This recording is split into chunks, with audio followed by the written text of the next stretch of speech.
Hello students. तो आज हम शुरू कर रहे हैं एक नया चैप्टर जिसका नाम है कोऑर्डिनेशन कंपाउंड्स। तो कोऑर्डिनेशन कंपाउंड्स की यदि मैं बात करूं तो ये आपके नीट और आईआईटी जेई इन दोनों एग्जाम्स के साथ साथ आपके बोर्ड्स में भी काफ़ी काम आने वाला है। तो हम क्या करेंगे, जो कोऑर्डिनेशन कंपाउंड है आपकी एनसीईआरटी में दिया हुआ उसको डिटेल में कवर करेंगे और इसकी पूरी सीरीज आपको यूट्यूब पे मिलेगी।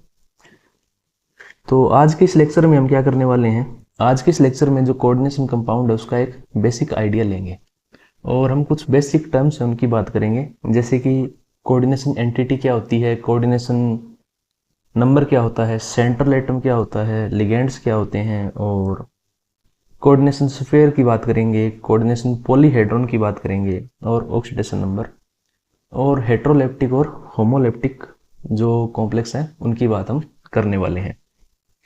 तो देखो क्या करोगे, आप कॉपी पेन लेके बैठना और साथ में नोट्स बनाते रहना जो आपको काफ़ी काम आने वाले हैं। तो हम बिल्कुल आराम आराम से चलने वाले हैं और सबसे पहले हम बात करेंगे कोऑर्डिनेशन कंपाउंड होते क्या हैं। तो कोऑर्डिनेशन कंपाउंड को समझने से पहले हमें दो चीज़ें जाननी होगी। तो सबसे पहली चीज़ जो आपको जाननी है और उसका नाम क्या है, लिगेंड। तो सबसे पहले हम बात करते हैं किसकी, लिगेंड्स की, क्योंकि लिगेंड्स क्या होते हैं अभी, लीजेंड होते हैं। तो लिगेंड्स की यदि मैं बात करूं तो लिगेंड्स क्या होंगे, कोई भी स्पीसीज होगी, एनी स्पीसीज, ये क्या होंगे भाई, आयन और मॉलिक्यूल होंगे कोई भी। उनके पास क्या होंगे, लोन पेयर ऑफ इलेक्ट्रॉन्स होंगे। इनके पास क्या होंगे, लोन पेयर ऑफ इलेक्ट्रॉन्स।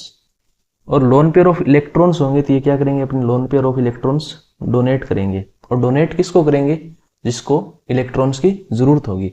और जरूरत किसको होगी, जो इलेक्ट्रॉन डेफिशिएट स्पीसीज है उसको इलेक्ट्रॉन्स की क्या होगी, जरूरत होगी। और यहाँ पे इंट्रोडक्शन होता है किसका, मेटल केटाइन का, मेटल केटाइन का।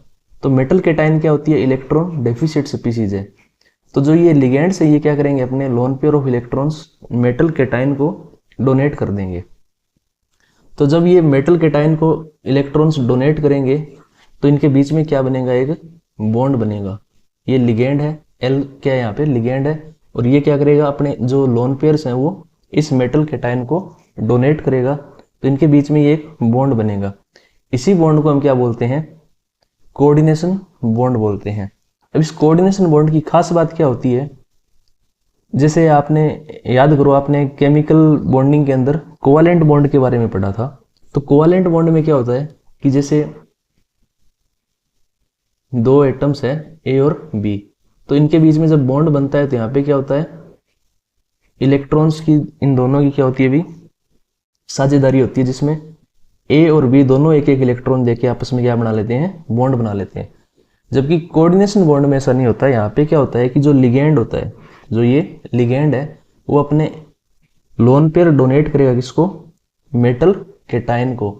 तो मेटल केटाइन को डोनेट करेगा तो यहाँ पे जो बॉन्ड बनेगा उस बॉन्ड के अंदर जो इलेक्ट्रॉन्स पार्टिसिपेट कर रहे हैं वो दोनों के दोनों किसके होंगे, लिगेंड के डोनर एटम के होंगे। वो दोनों के दोनों इलेक्ट्रॉन्स यहाँ पे किसके होंगे, इस लिगेंड के द्वारा यहाँ पे इस बॉन्ड में दिए जाएंगे। तो इसको हम क्या बोलते हैं, कोऑर्डिनेशन बॉन्ड बोलते हैं। और इन कोऑर्डिनेशन बॉन्ड से जो कंपाउंड बनेगा आपका वो क्या होगा, कोऑर्डिनेशन कंपाउंड होगा। तो अब यहाँ पे दो चीजें आई है आपके सामने, लिगेंड और मेटल एटम। तो इन दोनों की हम एक एक करके अभी बात करते हैं। तो देखो लिगेंड की बात करें तो जो लिगेंड्स आपके होते हैं वो क्या होते हैं अभी, इलेक्ट्रॉन रिच होते हैं। ये क्या होते हैं, इलेक्ट्रॉन रिच स्पीसीज होती है। और जो इलेक्ट्रॉन रिच होती है तो ये क्या कर रहे हैं, यहाँ पे डोनेट कर रहे हैं, इलेक्ट्रॉन क्या कर रहे हैं अभी, डोनेट कर रहे हैं। तो इनको हम क्या बोलेंगे, लुईस बेस बोलेंगे। जो इलेक्ट्रॉन देता है उसको हम क्या बोलते हैं, लुईस बेस बोलते हैं। और ये जो लिगेंड्स है ये कैसे होते हैं, न्यूक्लियोफाइल होते हैं। ये कैसे होते हैं अभी, न्यूक्लियोफाइल होंगे, ठीक है। अब मेटल कैटायन की मैं बात करूं तो मेटल कैटायन बिल्कुल इसके ऑपोजिट होगा। जैसा कि नाम में ही दिख रहा है मेटल कैटायन, तो यानी कि ये क्या होंगे, इलेक्ट्रॉन डेफिशिएट होंगे, इलेक्ट्रॉन डेफिशिएट स्पीसीज होगी। और ये क्या होंगे, इलेक्ट्रॉन डेफिशिएंट। तो ये क्या होंगे भाई, लुईस एसिड होंगे। इनको हम क्या बोलेंगे, लुईस एसिड। लुईस एसिड क्यों बोलते हैं, क्योंकि ये इलेक्ट्रॉन्स एक्सेप्ट कर रहे हैं। जो इलेक्ट्रॉन एक्सेप्ट करता है उसको हम क्या बोलते हैं, लुईस एसिड बोलते हैं। और हम इनको क्या बोल सकते हैं, electrophile.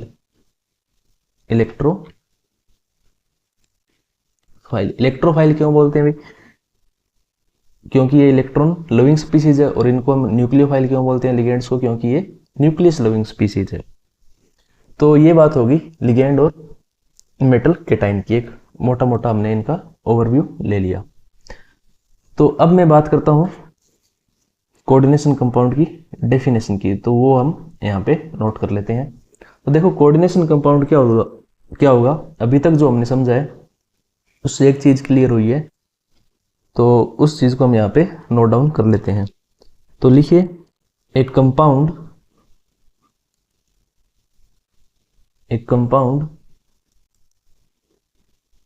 In which a metal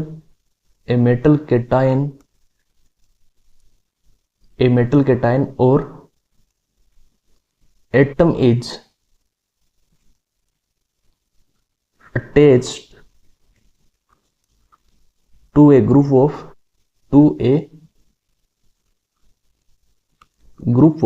ligands by coordinate bond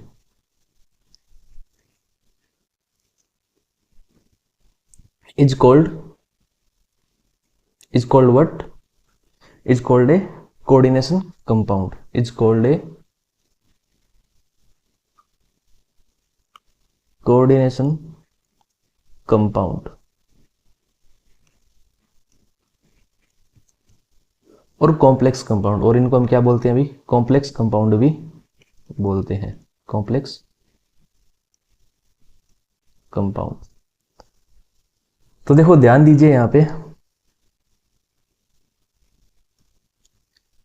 क्या है कि कोई कंपाउंड है जिसके अंदर क्या है, मेटल कैटायन है, और कोई एक मेटल कैटायन या कोई एक एटम है जो क्या है, एक ग्रुप ऑफ लिगेंड्स का क्या होगा, एक ग्रुप होगा जिसमें 4, 5 या 6 लिगेंड्स होंगे, उनकी हम बात करेंगे आगे। बाय कोऑर्डिनेट बॉन्ड, जो ग्रुप ऑफ लिगेंड है वो अटैच्ड हो जाएंगे किससे, कोऑर्डिनेशन बॉन्ड से। अभी हमने बात की थी कि यार लिगेंड्स क्या करेंगे, लोन पेयर है वो डोनेट करेंगे किसको, मेटल कैटायन को, through coordinate bond. And ligand क्या करेंगे, मेटल कैटायन को लोन पेयर डोनेट करेंगे और एक कोऑर्डिनेट बॉन्ड फॉर्म करेंगे। तो इस पूरी प्रोसेस के दौरान जो कंपाउंड बनेगा उस कंपाउंड को हम क्या बोलेंगे, कोऑर्डिनेशन कंपाउंड बोलेंगे। ठीक है। तो जो कोऑर्डिनेशन कंपाउंड है वो कितने प्रकार के हो सकते हैं उनकी हम अभी बात करते हैं। तो देखो ये न्यूट्रल कंपाउंड भी हो सकते हैं और आयोनिक कंपाउंड भी हो सकते हैं। इनकी मैं बात करूं तो ये आपके, एक सेकंड, ये आपके न्यूट्रल कंपाउंड्स भी हो सकते हैं और आयोनिक कंपाउंड्स भी हो सकते हैं। तो न्यूट्रल कंपाउंड की मैं बात करूं तो न्यूट्रल कंपाउंड का एग्जांपल देखिए, उससे आपको चीजें क्लियर हो जाएगी।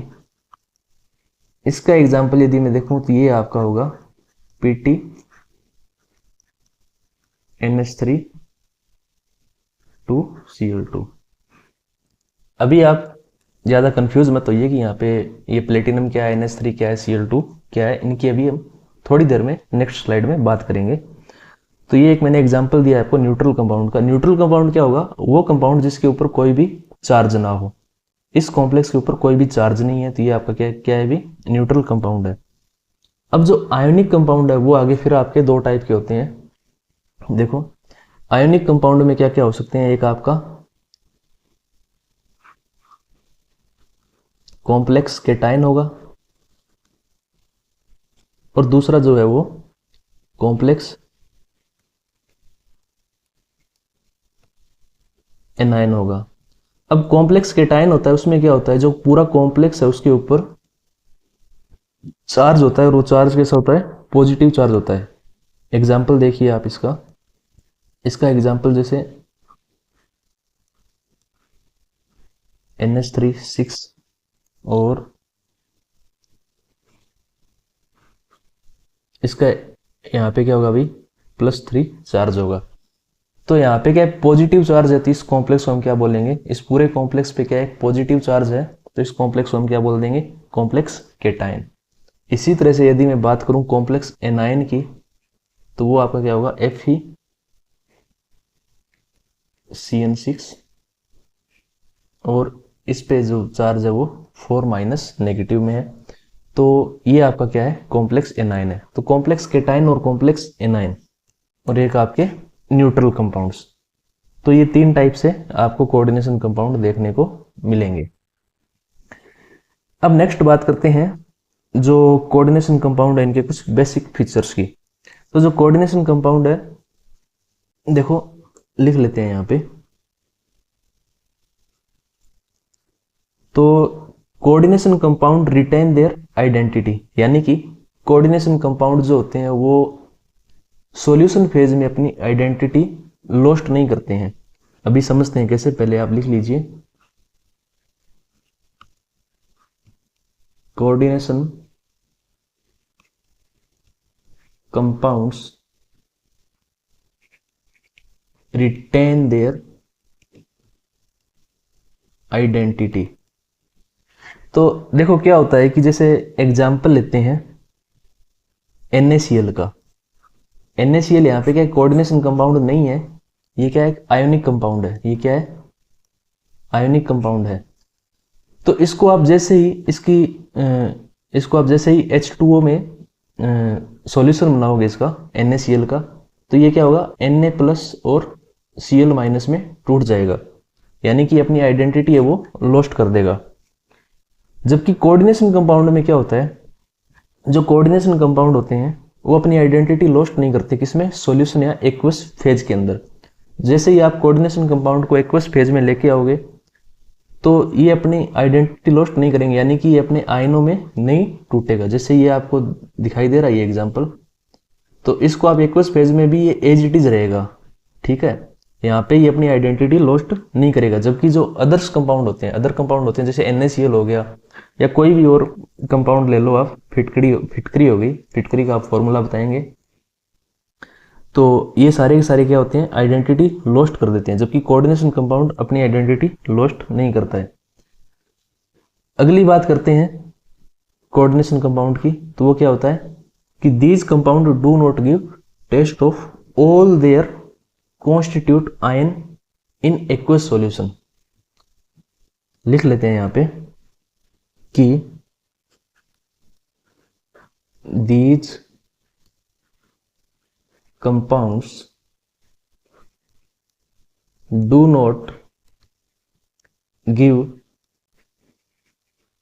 Test of all their constituent ion in aqueous solution। तो देखो क्या होता है, मान लीजिए हमारे पास कोई कोऑर्डिनेशन कंपाउंड है, क्या? CO NH3 6 और Cl3, ये क्या है? कोऑर्डिनेशन कंपाउंड है। जब आप इसको एक्वस सॉल्यूशन बनाओगे इसका, तो ये आपको CO NH3 6 और +3 और +3 Cl-, अब यहाँ पे क्या है, जब हम इसका इनके टेस्ट करके देखेंगे कि इसमें कौन कौन से आयन प्रेजेंट है, तो ये आपको एक नए प्रकार के आयन का टेस्ट देगा। जैसे यहाँ पे आपको कोबाल्ट भी है, इसके अंदर NH3 भी है और Cl- भी है। ये 3 प्रकार के आयन्स इसमें मौजूद है। लेकिन कोऑर्डिनेशन कंपाउंड में क्या होगा कि ये जो CONH3 6 + 3 है, ये पूरा का पूरा एक अलग आयन का टेस्ट देगा, ठीक है। और जो Cl- है वो तो Cl- का टेस्ट देगा ही, क्योंकि ये कोऑर्डिनेशन कंपाउंड से अलग है, ये कोऑर्डिनेशन कंपाउंड का ये पार्ट नहीं है। तो जबकि जो कोऑर्डिनेशन कंपाउंड है वो उस कंपाउंड के अंदर जो प्रेजेंट आयन्स हैं उनका टेस्ट नहीं देके क्या करेगा, किसी नए आयन का टेस्ट देगा। और वो नया आयन क्या होगा, वो कोऑर्डिनेशन कॉम्प्लेक्स या कोऑर्डिनेशन कंपाउंड होगा। और यदि मैं बात करूं इसके अलावा बाकी के जो कंपाउंड्स होते हैं वो आप जिस जिस आयन से मिलके बने होते हैं वो उन दोनों के टेस्ट देते हैं। जैसे ये NaCl है, ये Na+ का टेस्ट भी देगा और Cl- का टेस्ट भी देगा। बट जो कोऑर्डिनेशन कंपाउंड है वो ऐसा नहीं करेंगे। तो ये बातें होगी कोऑर्डिनेशन कंपाउंड के कुछ बेसिक फीचर्स की। तो देखो अब हम समझते हैं कि कोऑर्डिनेशन कंपाउंड को रिप्रेजेंट कैसे करते हैं और इसमें इसको लिखते कैसे हैं। तो देखो, और यहाँ पे ये चीजें क्या क्या है इनकी, अब हम समझते हैं इनको ध्यान से। तो देखिए, मान लीजिए मेरे पास कोई कोऑर्डिनेशन कंपाउंड क्या है, MlN, और इस पे कोई चार्ज है ±x। अब हम एक एक करके इनकी बात करते हैं कि ये M यहाँ पे क्या है, L यहाँ पे क्या है, और ये N क्या है, और ये X यहाँ पे क्या है। तो देखो, कोई भी कोऑर्डिनेशन कंपाउंड होता है उसको हम इस तरह से लिखते हैं, और जिसके अंदर M क्या है, सेंट्रल एटम है, सेंट्रल मेटल एटम है, या हम इसको क्या बोलते हैं अभी, मेटल कैटायन भी बोल सकते हैं। सिंपली हम इसको सेंट्रल एटम ही बोलेंगे। क्या बोलेंगे, सेंट्रल एटम। और जो L है यहाँ पे वो क्या है, लिगेंड है। L क्या है यहाँ पे, लिगेंड है, ठीक है। और जो N है वो क्या है, नंबर ऑफ लिगेंड्स, कि कितने लिगेंड्स उस कोऑर्डिनेशन कंपाउंड के साथ में जुड़े हुए हैं। और जो X है वो क्या है, चार्ज है, किस पे, कॉम्प्लेक्स आयन पे। X क्या है, charge on complex ion, charge on, यहां पे लिख लीजिए, कॉम्प्लेक्स आयन। तो ये जो कॉम्प्लेक्स आयन पे जो चार्ज है ये क्या होता है भी, ये सम होता है, एल्जेब्रिक सम होता है किसका, oxidation state of central atom plus charge on ligands. तो इन दोनों का सम क्या होता है अभी, यहां पे लिखा जाता है, जिसको हम क्या बोलते हैं, चार्ज ऑन कॉम्प्लेक्स आयन। तो अब देखिए, आप एग्जांपल देखिए यहाँ पे, जैसे ये एग्जांपल था CONH3 वाला। एक मिनट में कलर चेंज कर लेता हूँ इसका। हाँ, तो देखो ये CONH3 6 ये वाला है ना। तो इसमें क्या है, जो कोबाल्ट है वो क्या है, सेंट्रल एटम है, NH3 है वो क्या है, एक लिगेंड है। और टोटल लिगेंड्स यहाँ पे कितने हैं, 6 लिगेंड है। और ये जो +3 है ये क्या है, इस कॉम्प्लेक्स के ऊपर चार्ज है, जो कि सम किसका है, ऑक्सीडेशन स्टेट ऑफ मेटल, इसकी जो ऑक्सीडेशन स्टेट है कोबाल्ट की, और प्लस में जो ये लिगेंड्स हैं इनके ऊपर जो चार्ज है उनका सम करके यहाँ पे लिखा जाएगा। तो ये बात हो गई एक कोऑर्डिनेशन कंपाउंड में क्या क्या चीजें होती है। अभी देखिए, अब हम इनको कितने प्रकार से देखने को आपको ये मिलेंगे। तो देखो, आपको कुछ इस प्रकार से देखने को मिल सकता है। एक तो एक केटायन होगा, और यहाँ पे कोई कोऑर्डिनेशन कंपाउंड होगा, और यहाँ पे जब केटायन आएगा तो यहाँ पे एनायन भी आएगा एक। इसी तरह से आपको कुछ इस तरह से भी देखने को मिल सकता है, और कुछ ऐसे कंपाउंड भी देखने को आपको मिल सकते हैं जिसपे एक पे पॉजिटिव और एक पे नेगेटिव, और आपको न्यूट्रल कंपाउंड भी देखने को मिल सकते हैं। तो देखो ये जो आयन होते हैं, इस स्क्वायर ब्रैकेट के जो बाहर की तरफ जो आयन होते हैं उनको हम क्या बोलते हैं, काउंटर आयन बोलते हैं। इनको हम क्या बोलते हैं, काउंटर आयन। और इसको हम क्या बोलते हैं अभी, आयोनाइजेशन स्फीयर भी बोलते हैं। क्या बोलते हैं, आयोनाइजेशन स्फीयर भी बोलते हैं। और जो आपके इस स्क्वायर ब्रैकेट के जो अंदर के जो कंपाउंड्स हैं उनको हम क्या बोलेंगे, जो ये स्क्वायर ब्रैकेट है पूरा का पूरा, इसको हम क्या बोलते हैं, इसको हम बोलते हैं कोऑर्डिनेशन स्फीयर। Coordination sphere. और जो कोऑर्डिनेशन स्फीयर के अंदर के जो कंपाउंड्स है वो सारे के सारे मिलके एक क्या बनाते हैं, एक एंटिटी बनाते हैं जिसको हम क्या बोलते हैं, कोऑर्डिनेशन एंटिटी। उसको हम क्या बोलते हैं, कोऑर्डिनेशन एंटिटी। यानी कि कोऑर्डिनेशन स्फीयर और कोऑर्डिनेशन एंटिटी एक ही चीज होती है, लेकिन कुछ बुक्स में क्या है, कोऑर्डिनेशन एंटिटी को अलग लिखा है और कोऑर्डिनेशन स्फीयर को अलग लिखा है, और कुछ में दोनों को एक ही बताया गया है। अच्छा, ये मैंने बताया आपको कि जो स्क्वायर ब्रैकेट के जो बाहर के जो आयंस होंगे वो काउंटर आयन होंगे, और जो अंदर वो पूरा पूरा क्या है, आपका कोऑर्डिनेशन स्फीयर है। इसी तरह से ये भी क्या है, आपका कोऑर्डिनेशन स्फीयर है। और जो ये एनायन है ये क्या है आपका, इस कोऑर्डिनेशन कंपाउंड का क्या है, ये आयोनाइजेशन स्फीयर या काउंटर आयन है।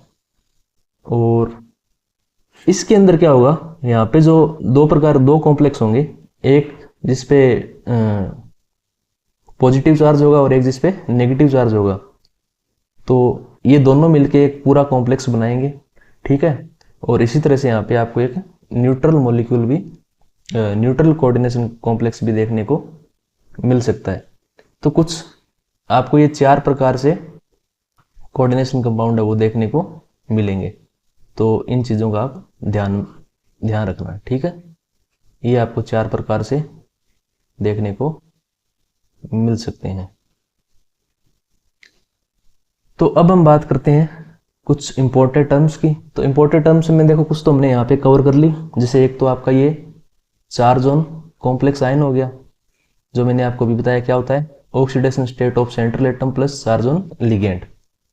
और दूसरी जो इंपॉर्टेंट टर्म है वो सेंट्रल मेटल एटम है, कि सेंट्रल मेटल एटम क्या होता है, कि कोई भी केटाइन, मेटल केटाइन जिसको लिगेंड्स ने चारों ओर से क्या कर रहा है अभी, डोनेट कर, अपने जो इलेक्ट्रॉन पेयर है वो डोनेट करके, लोन पेयर है वो डोनेट करके जिसके साथ बॉन्ड बनाते हैं, उसको हम क्या बोलते हैं, सेंट्रल मेटल एटम बोलते हैं। और लिगेंड्स की बात हमने यहाँ पे कर ली, जो इलेक्ट्रॉन डोनर स्पीशीज होती है वो क्या होती है, लिगेंड्स होती है। तो ये कुछ तो यहाँ पे हमने कर लिया कवर। और जैसे हाँ, एक ये कोऑर्डिनेशन स्फीयर हो गया, कि कोऑर्डिनेशन स्फीयर क्या है, ये पूरे के पूरे जो स्क्वायर ब्रैकेट के अंदर, ये पूरा स्क्वायर ब्रैकेट में जो कंपाउंड है वो कोऑर्डिनेशन स्फीयर होगा, ठीक है। तो अब हम कुछ बची हुई जो इंपॉर्टेंट टर्म्स हैं उनकी हम एक एक करके बात करते हैं। तो सबसे पहले हम बात करते हैं किसकी, कोऑर्डिनेशन नंबर की। Coordination number. तो देखो कोऑर्डिनेशन नंबर क्या होता है, कोऑर्डिनेशन नंबर क्या है, property of central atom. It is a property of central atom, property of central atom. होता क्या है ये, लिख लेते हैं यहां पे पहले, फिर समझेंगे इसको। It is the total number of coordination bond, coordination bond formed in between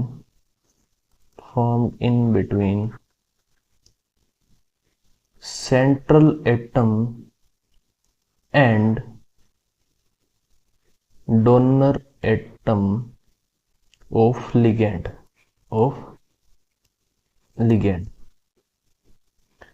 तो ये होगी कोऑर्डिनेशन नंबर की बात। तो देखो समझते हैं इसको, एग्जाम्पल लेता हूं मैं यहाँ पे। एक एग्जाम्पल है आपका PtCl6, PtCl6 एक प्लेटिनम का ये जो कोऑर्डिनेशन कंपाउंड है। तो इसकी मैं यदि बात करूं तो यहाँ पे आप देखो प्लेटिनम क्या है, सेंट्रल एटम है। तो यहाँ पे क्या होगा भाई, Cl माइनस और एक ये Cl माइनस यहाँ पे आ जाएगा, एक ये Cl माइनस यहाँ पे आ जाएगा और एक ये हो गया आपका। तो यहाँ पे देखो क्या हो रहा है कि 6 क्लोराइड आयन है, वो क्या कर रहे हैं, अपने लोन पेयर डोनेट कर रहे हैं किसको, सेंट्रल मेटल एटम जो कि है प्लेटिनम। और यहाँ पे क्या बन रहे हैं, अभी 6 कोऑर्डिनेशन बॉन्ड बन रहे हैं। Total number of coordination bond यहाँ पे कितने हैं, 6 है, 1 2 3 और 4 5 6। ठीक है, तो जो यहाँ पे कोऑर्डिनेशन नंबर होगा वो आपका कितना होगा, 6 होगा, क्योंकि यहाँ पे बॉन्ड कितने बन रहे हैं, कोऑर्डिनेशन बॉन्ड 6 बन रहे हैं। अब ये जरूरी नहीं है कि ये लिगेंड्स के नंबर के बराबर ही हो, यहाँ पे तो आपको क्या है कि 6 क्लोरीन है तो 6 ही इसका कोऑर्डिनेशन नंबर है, पर हर बार ऐसा नहीं होता है। तो क्या होता है अभी देखो, जैसे दूसरे एग्जाम्पल की यदि मैं बात करूं तो उसमें क्या है, ये वाला एक एग्जाम्पल लेते हैं और समझते हैं इसको। इस पे जो चार्ज है वो क्या है, +3 है। अब जो ये EN है ये क्या है, इथेन 1,2 डाई एमीन है। ये क्या है, इथेन 1,2 डाई एमीन है। इसको हम इस तरह से लिखते हैं CH3, सॉरी CH3 नहीं होगा ये, एक सेकेंड, CH2 और यहाँ पे NH2 होगा एक, और एक यहाँ पे NH2 होगा। अब देखो इस डेफिनेशन में देखो कि it is the total number of coordination bond formed in between central atom and, यहाँ पे ध्यान दीजिए, donor atom of the ligand. अब ये पूरा का पूरा क्या है, एक लिगेंड है, CH2 NH2 ये क्या है, एक पूरा लिगेंड है। पर इसमें डोनर एटम कौन से हैं आपके, नाइट्रोजन है, जिसपे क्या है यहाँ पे लोन पेयर है। ये अपने जो लोन पेयर वो डोनेट करेगा किसको, इस कोबाल्ट को। तो अब देखिए यहाँ पे लिगेंड क्या है, ये पूरा एक लिगेंड है, और ये कोबाल्ट के साथ कितने कोऑर्डिनेट बॉन्ड बना रहा है, 2 बना रहा है, क्योंकि यहाँ पे डोनर एटम कितने हैं, 2 है। यहाँ पे डोनर एटम कितने अभी, 2 है। तो देखो लिगेंड तो एक ही है, लेकिन यहाँ पे डोनर एटम 2 होने की वजह से ये क्या है, 2 कोऑर्डिनेट बॉन्ड बना रहा है, यानी कि एक लिगेंड यहाँ पे 2 कोऑर्डिनेट बॉन्ड बना रहा है।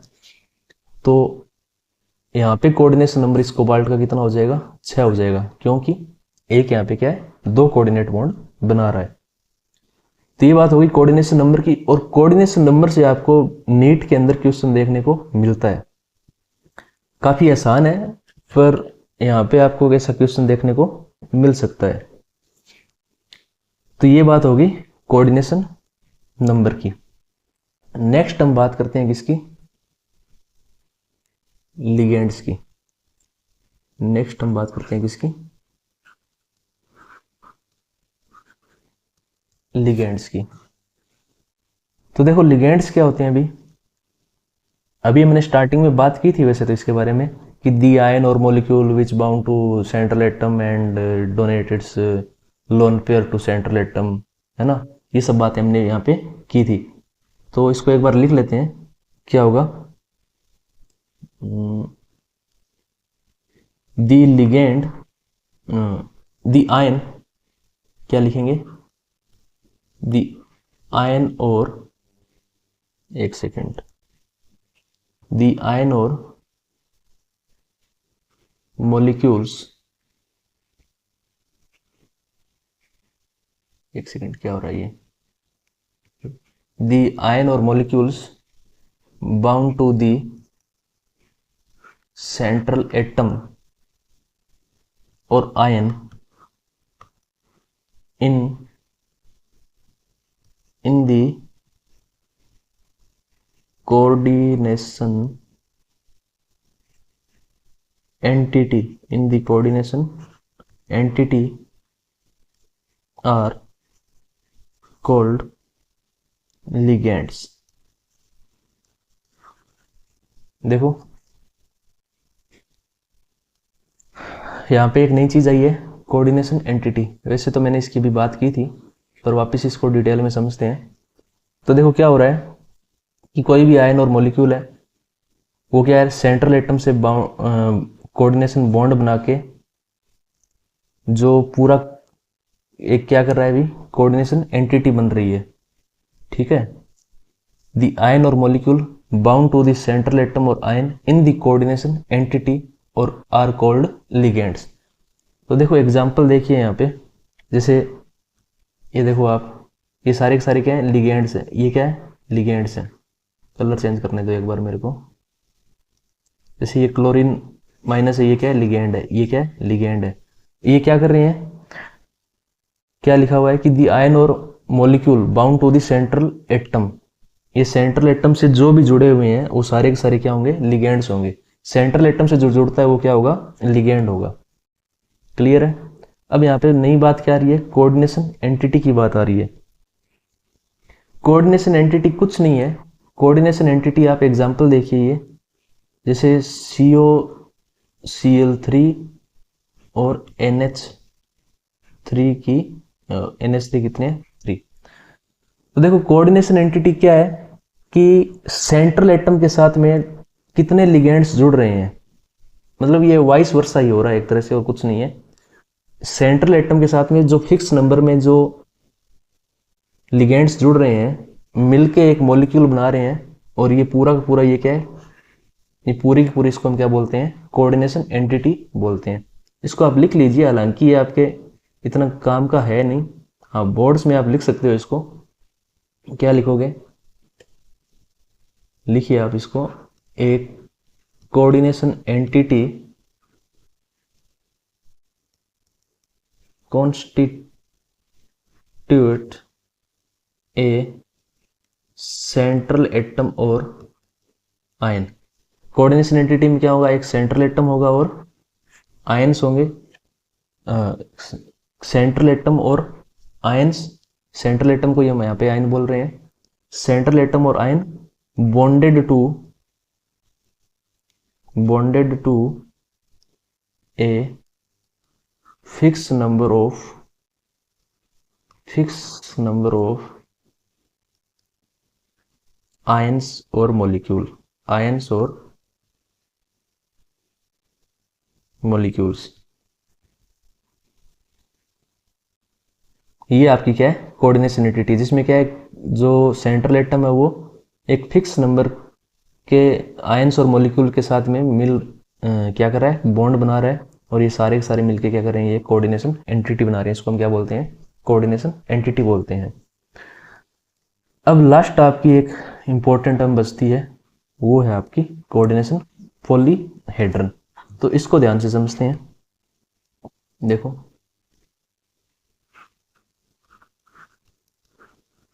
कोऑर्डिनेशन पॉलीहेड्रन, तो देखो क्या होता है कि ये होता है आपका 3D अरेंजमेंट ऑफ लिगेंड्स। लिख लेते हैं पहले, 3D arrangement of ligands and central atom in coordination sphere. ये क्या है, कोऑर्डिनेशन पॉलीहेड्रन है। जैसे कोऑर्डिनेशन पॉलीहेड्रन में क्या होगा भाई, देखिए कि करके हम बात करते हैं। अब कोऑर्डिनेशन पॉलीहेड्रन एक तरह से क्या बताता है, इसकी जो 3D अरेंजमेंट है लिगेंड्स का, उसके बारे में ये बात करता है। तो जो कोऑर्डिनेशन पॉलीहेड्रन है उनको हम देखते हैं। अब यहाँ पे क्या है, अभी हमने बात की थी कोऑर्डिनेशन नंबर की, ठीक है। कोऑर्डिनेशन नंबर के हिसाब से ही आपका कोऑर्डिनेशन पॉलीहेड्रन स्ट्रक्चर बताएगा। जैसे कोऑर्डिनेशन नंबर 2 हो सकता है, 3 हो सकता है, 4 हो सकता है, 5 हो सकता है और 6 हो सकता है। तो यदि कोऑर्डिनेशन नंबर क्या हो, 2 हो, तो यहाँ पे जो कोऑर्डिनेशन कंपाउंड है वो लीनियर होगा। कैसा होगा भाई, लीनियर होगा। जैसे ये एक मेटल है और इसको ये लिगेंड यहाँ पे इलेक्ट्रॉन दे रहा है, और एक ये इलेक्ट्रॉन यहाँ पे लोन पेयर दे रहा है लिगेंड। तो ये जो 3D में अरेंजमेंट है वो कैसा है, इनका लीनियर अरेंजमेंट है। अच्छा, जब कोऑर्डिनेशन नंबर 3 होगा तब क्या होगा भाई, तब जो कोऑर्डिनेशन, जो इसकी शेप या जो 3D अरेंजमेंट है वो टी शेप या ट्राइगोनल प्लेनर हो सकता है। कैसे होगा भी ये आपका मेटल है और ये यहाँ पे लिगेंड, और एक लिगेंड ये रहा और एक लिगेंड ये रहा, ये ट्राइगोनल प्लेनर होगी। और टी शेप में क्या होगा, टी शेप में आपको कुछ इस तरह से इनका अरेंजमेंट देखने को मिलेगा। अच्छा, कोऑर्डिनेशन नंबर जब 4 होगा तब दो टाइप की स्ट्रक्चर्स देखने को मिलेगी। दो टाइप से जो अरेंजमेंट है वो हो सकता है। एक आपका टेट्राहेड्रल और दूसरा है वो स्क्वायर प्लेनर। दूसरा क्या होगा अभी, स्क्वायर प्लेनर हो सकता है। इनकी अभी हम बनाएंगे स्ट्रक्चर आगे वाली स्लाइड में। एक बार यहाँ पे ये लिख लेते हैं। और जब कोऑर्डिनेशन नंबर 5 होगा तब आपको ट्राइगोनल बाई पिरामिडल होगा और या फिर स्क्वायर पिरामिडल हो सकती है ना, या फिर स्क्वायर पिरामिडल हो सकता है। और जब कोऑर्डिनेशन नंबर 6 होगा तब आपको ऑक्टाहेड्रल कंपाउंड्स देखने को मिलेंगे। तो इस चैप्टर में हम इन 3 कोऑर्डिनेशन नंबर से ज्यादा डील करने वाले हैं, 4, 5 और 6। मतलब मेनली आपको 4 और 6 वाले कंपाउंड्स ज्यादा देखने को मिलेंगे। ठीक है, तो ये टेट्राहेड्रल और स्क्वायर प्लेनर कैसी होती है इनकी हम अभी यहाँ पे बात कर लेते हैं। तो देखो, टेट्राहेड्रल की बात करूं तो उसमें क्या होगा, एक लिगेंड है, कुछ लिगेंड्स का इस तरह से अरेंजमेंट आपको देखने को मिलेगा। और स्क्वायर प्लेनर में क्या होगा अभी, एक ही प्लेन के अंदर जो ये सेंट्रल एटम और जो ये चारों लिगेंड्स है वो एक ही प्लेन में आपको मिलेंगे। कोऑर्डिनेशन नंबर ये 4 की बात होगी, इनका कोऑर्डिनेशन नंबर 4 है। अब मैं कोऑर्डिनेशन नंबर 5 की बात करूं तो इसमें क्या होगा, यहाँ पे हमने 2 प्रकार की देखी थी क्या शेप, ट्राइगोनल बाई पिरामिडल और स्क्वायर पिरामिडल। तो इसमें क्या होगा, ये आपका कुछ मेटल है, सेंट्रल मेटल एटम, इससे लिगेंड्स कुछ इस टाइप से जुड़े होंगे।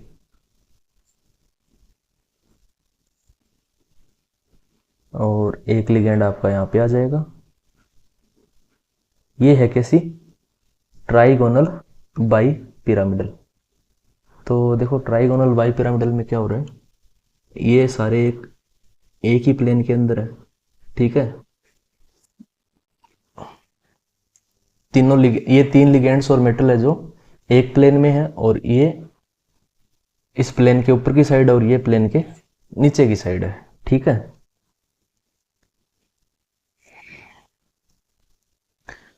नेक्स्ट आपका क्या है अभी,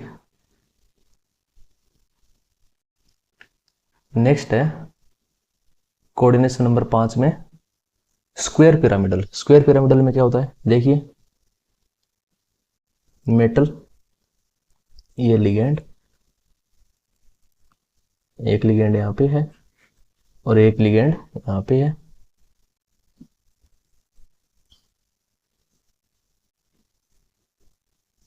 इसमें क्या हो रहा है अभी, ये एक स्क्वायर पिरामिडल शेप बनाते हैं। कैसे, कुछ इस टाइप से। ठीक है, अगला बच गया आपका ऑक्टाहेड्रल। तो ऑक्टाहेड्रल में क्या है अभी, कुछ नहीं है, ऑक्टाहेड्रल भी कुछ इस तरह से है। ये मेटल है आपका और एक लिगेंड यहाँ पे होगा, एक लिगेंड यहाँ पे होगा, और ये 4 लिगेंड होंगे और ये 4 लिगेंड यहाँ पे कुछ इस तरह से देखने को मिलेंगे। तो ये हमने बात कर ली कुछ बेसिक चीजों की। अब एक आपका बचता है क्या, होमोलेप्टिक और हेट्रोलेप्टिक कॉम्प्लेक्स।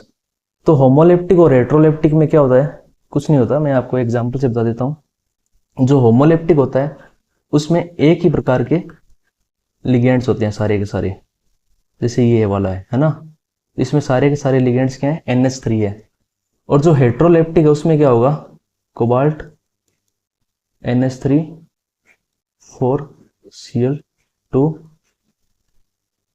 इसमें क्या होंगे, दो टाइप के लिगेंड्स देखने को मिल रहे हैं, एक NH3 है और एक क्लोरीन है, क्लोराइड है ना। तो ये आपकी बात होगी हेट्रोलेप्टिक और होमोलेप्टिक कॉम्प्लेक्स की। तो आज के लेक्चर में इतना ही। अगले लेक्चर में हम बात करेंगे नए टॉपिक की, जिसका नाम आपको अगले लेक्चर में ही बताएंगे।